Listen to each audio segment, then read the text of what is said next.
नमस्कार दोस्तों, स्वागत है आपका हमारे YouTube चैनल टाइमलेस पेज पर। हमारे इस चैनल पर हम ऐतिहासिक और धार्मिक विषयों पर गहरे संवाद करते हैं जो न केवल हमें हमारे अतीत से जोड़ते हैं बल्कि जीवन की गहरी समझ भी देते हैं। पिछले वीडियो में हमने देखा था कि वशिष्ठ जी ने राम को ब्रह्म ज्ञान की शुरुआत दी थी, जहां उन्होंने राम को यह बताया था कि ब्रह्म क्या है और वह कैसे हर चीज में व्याप्त है।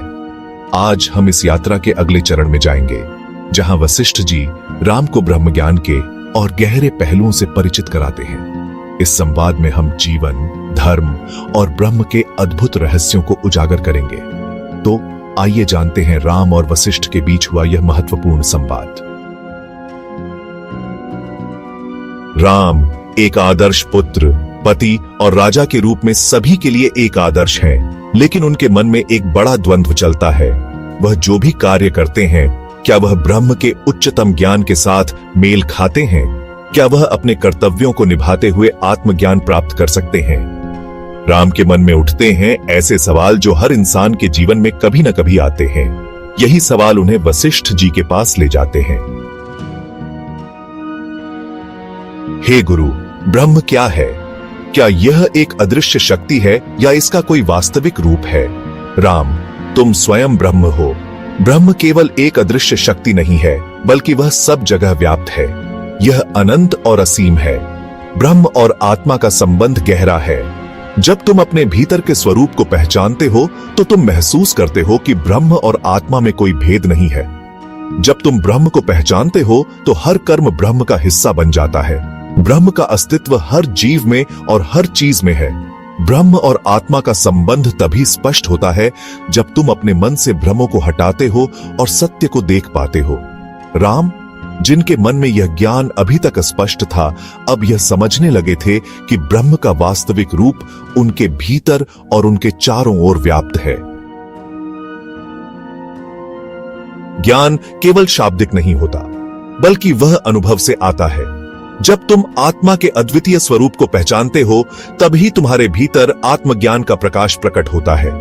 वह बताते हैं कि जीवन में हर व्यक्ति अपने अनुभव से ही सच्चाई को जानता है और केवल शब्दों से वह ज्ञान स्थायी नहीं हो सकता।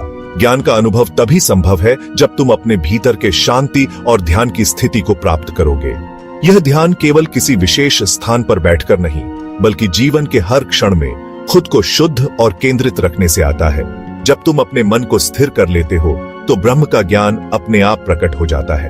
राम, जो पहले थोड़ा भ्रमित थे, अब यह महसूस करने लगे थे कि ब्रह्म का अस्तित्व सिर्फ उनके चारों ओर नहीं, बल्कि उनके भीतर भी था। वशिष्ठ जी की बातों ने उनके दिल और मस्तिष्क को जागरूक किया।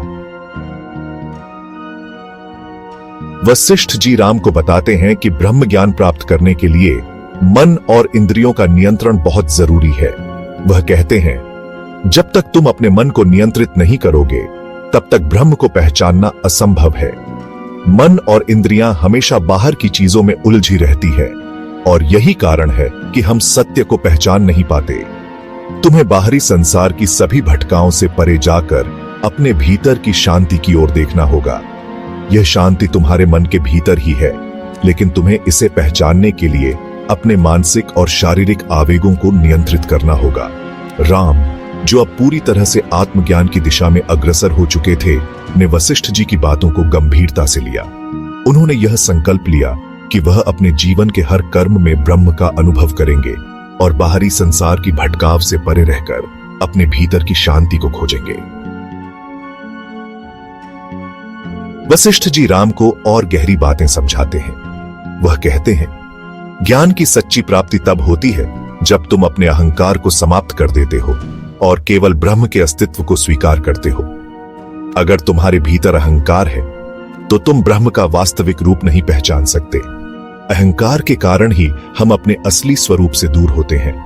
राम को यह समझाने के बाद वशिष्ठ जी बताते हैं कि ब्रह्म ज्ञान के मार्ग पर चलने से मनुष्य का अहंकार समाप्त हो जाता है और वह संसार को एक नई दृष्टि से देखता है। जैसे सूर्य की रोशनी हर स्थान को प्रकाशित करती है, वैसे ही ब्रह्म का ज्ञान हर चीज को प्रकाशित करता है। राम के मन में एक और सवाल उठता है, क्या भक्ति से ही ब्रह्म ज्ञान मिल सकता है या फिर ज्ञान की भी आवश्यकता है? वशिष्ठ जी उन्हें स्पष्ट करते हैं, भक्ति और ज्ञान दोनों का समन्वय ही ब्रह्म का सच्चा अनुभव है। बिना भक्ति के ज्ञान अधूरा होता है और बिना ज्ञान के भक्ति व्यर्थ हो सकती है। दोनों का संतुलन ही जीवन को सही दिशा देता है।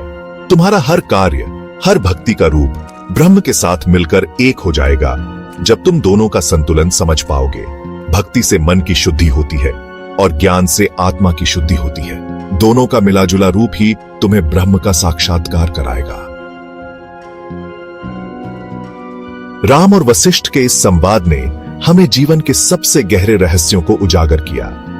यह संवाद बताता है कि ब्रह्म ज्ञान प्राप्त करने का मार्ग केवल ध्यान और साधना से ही नहीं, बल्कि आंतरिक शुद्धता और कर्म के साथ भी संभव है।